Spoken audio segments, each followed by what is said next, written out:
Selamat datang di podcast Tani BPP Air Hitam episode pertama. Tempat di mana kita membahas masalah penyuluh pertanian dan pertanian pada umumnya dari berbagai sisi. Bersama saya Dian Setiawan. Dalam hal ini kita akan membahas satu tema penyuluh pertanian lapangan.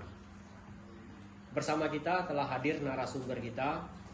Beliau adalah penyuluh pertanian madya yang sudah 39 tahun mengabdi untuk penyuluh pertanian, khususnya di BPP Air Hitam ini sudah malang melintang tentang masalah penyuluh pertanian. Beliau adalah salah satu mendapat gelar PPL Teladan pada tahun 2019 tingkat kabupaten, dan juga beliau adalah penyuluh senior yang ada di Kabupaten Sarolangun ini. Kita sambut dengan narasumber kita, Bapak Aprinal SPKP. Ya. Selamat datang, Pak. Selamat datang. Dewasa ini banyak di kalangan masyarakat, di kalangan akar rumput itu banyak mempertanyakan penyuluh pertanian itu seperti apa. Pada kali ini kita akan membahas tupoksi dari penyuluh pertanian lapangan untuk di bidang pertanian. Dalam hal ini kita akan langsung bertanya kepada narasumber kita, Bapak Aprinal SPKP. Pak Aprinal, sehat Pak? Sehat. Alhamdulillah. Alhamdulillah. Oke Pak, kali ini kita akan ngobrol-ngobrol santai saja Pak. Oke. Permasalahan penyuluh pertanian. Ya. Ini yang salah satu pertanyaan-pertanyaan dari masyarakat. Ya. Itu kita menindaklanjuti. Itu ada pertanyaan, sebenarnya apa sih Pak penyuluh pertanian lapangan itu Pak? Baik, terima kasih. Selamat pagi, salam sejahtera buat kita semua. Di sini kita akan mencoba mengupas apa itu penyuluh pertanian. Penyuluh pertanian kalau menurut Undang-Undang Nomor 35 Tahun 2009 itu adalah jabatan fungsional. Ya, jabatan fungsional yang memiliki atau mempunyai tugas dan tanggung jawab adalah melaksanakan, diantaranya melaksanakan kegiatan penyuluhan pertanian, seperti mempersiapkan penyuluhan pertanian, seperti memandu kelompok tani membuat RUK, atau memandu kelompok tani membuat RDKK untuk mengusulkan diantaranya pupuk subsidi. Kemudian setelah itu baru kita melaksanakan penyuluhan pertanian. Di antaranya kita harus mempersiapkan materi penyuluhan pertanian. Materi penyuluhan pertanian, dan setelah itu baru kita siapkan metode apa yang akan kita sampaikan untuk menyampaikan pesan kepada kelompok tani. Nah, bisa saja metode diskusi atau demonstrasi atau metode anjang sana dan sebagainya. Jadi metode pertanian itu banyak sekali, ada 17. Jadi kita tinggal milih metode apa yang cocok untuk disampaikan ke kelompok tani. Oke. Itu Pak ya. Itu tadi penyuluh pertanian artinya Pak ya. Ya. Jadi penyuluh pertanian itu sebatas apa Pak? Misalnya apa PNS kah, apa penyuluh swadaya kah, atau P3K, atau bagaimana itu Pak? Oh ya, jadi yang dikatakan penyuluh pertanian itu menurut Prementan itu diantaranya PNS dan penyuluh swadaya ataupun penyuluh swasta, orang yang memberi penyuluhan kepada kelompok tani atau menyampaikan teknologi kepada kelompok tani. Itu Pak ya, itu jadi arti dari penyuluh pertanian dalam arti luas dalam di undang-undang. Terus Pak, ini yang perlu diketahui juga Pak dari sobat tani atau dari petani kita, pelaku utama kita yang di lingkungan sekitar kita di dunia pertanian.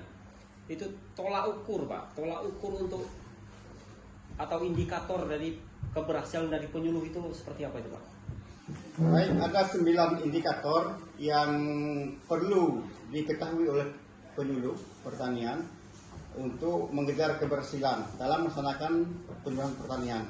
Yang pertama itu tersusunnya data peta wilayah itu. Yang kedua tersusunnya program penyuluhan pertanian. Kemudian yang ketiga tersusunnya RKTP penyuluh pertanian.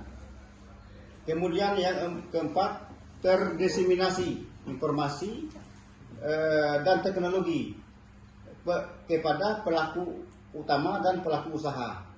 Kemudian yang kelima tumbuh kembangnya kelembagaan petani itu. Dan yang keenam meningkatnya akses petani terhadap modal dan teknologi itu. Kemudian yang ketujuh meningkatnya skala dan produktivitas usaha tani dari pelaku utama. Kemudian yang ke-8 meningkatnya produktivitas kelompok tani terhadap komoditi-komoditi unggulan. Dan yang terakhir, ini tujuan kita yang terakhir itu meningkatnya pendapatan petani dan kesejahteraan petani. Itu Pak ya. indikator.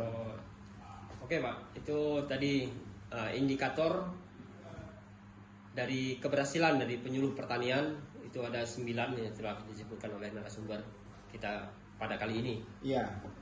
Agaknya kurang pas kita ini Pak. Ada kopi kok nggak ada makanannya gitu Pak. Iya. Alangkah baiknya ada makanannya harus Pak ya. Mungkin kita coba Bu.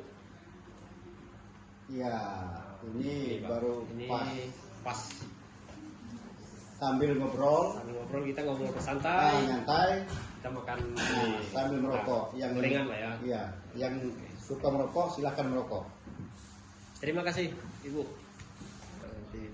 Itu Pak, dalam penyuluhan pertanian itu kan terdapat metode-metode Pak sebenarnya. Iya. Metode apa yang tepat dan apa yang harus digunakan bagi penyuluh pertanian itu ke pelaku utama Pak? Iya. Begini, kalau kita berbicara masalah metode yang tepat, nanti kita harus melihat sasarannya. Nah, jadi kalau berbicara masalah metode penyuluhan pertanian itu ada 2. Yang pertama kali metode teknik penyuluhan pertanian, atau yang kedua baru metode pendekatan orangnya. Jadi anjak sana tuh Pak ya, seperti anjak sana Pak. Kalau metode pendekatan ini misalnya kita pendekatan perorangan. Nah, untuk menyampaikan penyuluhan pertanian kita mengadakan metode pendekatan perorangan. Kemudian yang lebih baiknya per kelompok. Kemudian kalau memang kita bisa mengumpulkan orang banyak, kita pendekatan secara massal. Itu. Kalau tekniknya itu bisa kita ajang sana atau demonstrasi atau diskusi atau karya wisata. Banyak metode-metode yang bisa kita gunakan untuk menyampaikan pesan daripada penyuluhan pertanian. Oke Pak. Selanjutnya Pak, ini tentang persiapan penyuluhan juga. Iya. Itu masalah untuk media. Iya. Media-media yang kita gunakan penyuluh pertanian itu ke petani-petani kita Pak. Petani. Itu seperti apa? Begini, kalau media itu kan suatu alat bantu untuk mempermudahkan dan mempercepat sasaran kita menerima apa yang kita pesankan. Nah, seperti contoh, kalau media kita menggunakan media elektronik, bisa dengan siaran-siaran TV, ya, ada acara-acara perkembangan pertanian di desa kan, supaya dia termotivasi. Kemudian bisa juga dengan metode media cetak. Media cetak. Bisa dengan menggunakan peta singkat, bisa menggunakan brosur dan lain sebagainya. Demikian. Oh itu tadi Pak ya, media-media persiapan untuk penyuluhan Pak ya. Yang lebih tepatnya ya memang harus sesuai dengan keadaan sasarannya Pak. Iya. Sasaran yang ada di lapangan. Oke Pak, itu permasalahan-permasalahan yang ada di penyuluh pertanian. Nanti bisa kita lanjutkan lagi Pak. Kira-kira Pak, dari pribadi Bapak bagaimana ini masukan, saran, motivasi untuk kami penyuluh-penyuluh pertanian itu ke depannya lebih profesional lagi Pak? Iya. Jadi kita kembali kepada peran penyuluh tadi. Ya. Jadi penyuluh itu harus lebih duluan tahu teknologi daripada petani. Nah untuk itu ya saya menganjurkan penyuluh itu masalah pendidikan harus diutamakan. Kemudian tetap mengikuti pelatihan-pelatihan. Soalnya disitulah kita dapat ilmu-ilmu baru untuk kita sampaikan kepada kelompok tani. Itu. Saya selama 39 tahun sebagai penyuluh, saya setiap ada pelatihan itu saya ikut. Malahan saya mencari ke dinas-dinas untuk mencari peluang untuk saya bisa ikut pelatihan itu. Jadi dari ilmu yang kita peroleh dari pelatihan tadi itu kita sampaikan lagi kepada kelompok tani atau petani untuk merubah perilaku mereka supaya dia bisa bertani dengan baik sesuai dengan anjuran. Ya. Seperti itu Pak ya. Terus untuk yang motivasi Pak, motivasi ke kami Pak. Iya. Yang penyuluh-penyuluh yang di bawah Bapak gitu.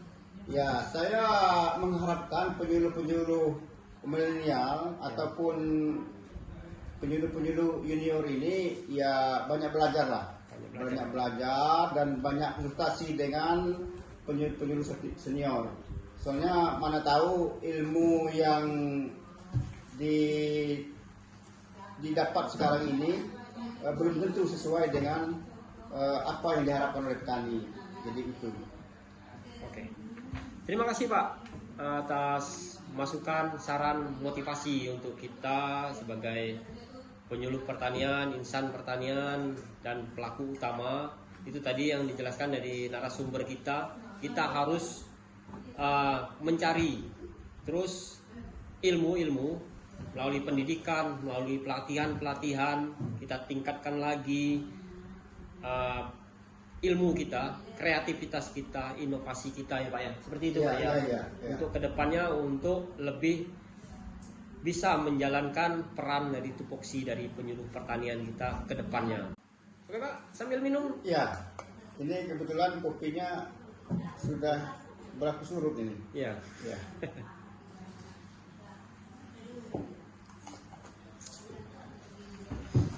Tidak dikira Pak, kita sudah jauh banyak kita membahas masalah penyuluh pertanian itu Pak. Iya. Mungkin tiba saatnya untuk closing Pak. Ya. Closing untuk acara kita pada pagi hari ini. Ya. Yang jelas penyuluh pertanian memang harus aktif, kreatif dan inovatif. Ya. Untuk memajukan kesejahteraan dari pelaku utama atau petani kita yang ada di wilayah, khususnya di BPP Air Hitam dan umumnya di Kabupaten Sarolangun. Iya. Iya Pak ya, begitu Pak ya. Ya. Terima kasih banyak Pak Ya, atas sama-sama. kedatangannya pada kali ini. Untuk closing kita pada kali ini, kalau langit punya pelangi untuk dibanggakan, penyuluh punya petani untuk diperjuangkan. Mantap. Terima kasih, kami akhiri. Wassalamualaikum warahmatullahi wabarakatuh. Waalaikumsalam. Penyuluh aktif, kreatif, inovatif, petani sejahtera.